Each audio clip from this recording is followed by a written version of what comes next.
আমরা এখন আসছি এই কুমিল্লা। এই আপনারা যারা দূরে তারা হয়তো চিনবেন না। এই কুমিল্লা আদালত বলবেন, আদালত থেকে বলবেন যে ওই বউবাজার যাবেন বা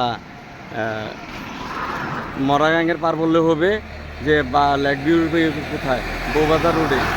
আদালত থেকে বউবাজার লেক ভিউ পার্ক বললে দেখা দিবে, রিক্সা ভাড়া নিবে 20 টাকা ধরে।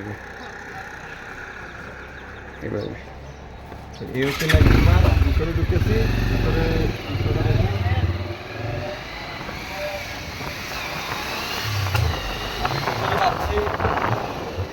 দূরে যারা তারা চিনে না তাদের জন্য আমার এই আজকের ভিডিওটা। এখন দেখা যাক ভিতরের ভিউটা কেমন।